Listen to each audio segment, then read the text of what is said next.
Esse é o nicho que nós estamos concluindo aqui na oficina. Um nicho madeirado e ele tem um fundo branco que divide dois ambientes. Aí o profissional que nós estamos vendo aí está fazendo outras duas prateleiras que está encabeçando, e é o trabalho do mesmo cliente.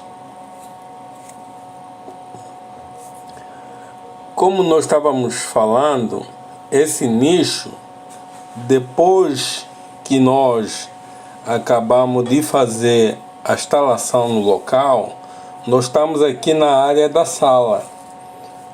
A parte de cima é parede, depois tem um nicho. E lá nos fundos nós conseguimos enxergar a cozinha que o cliente tem. Aí, essa parte aqui, o cliente vai colocar as coisas só da sala, porque ele tem no ambiente só da sala.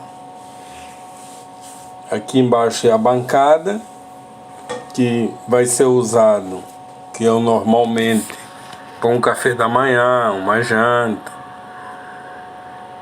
E essa visão que nós vamos ter agora é a visão do nicho do lado de dentro. Então a colocação aqui vai ser colocado coisas só da cozinha. Se vocês se interessar, curta, compartilha, se inscreva, e nós vamos deixar card aqui em cima para vocês ver nossos trabalhos.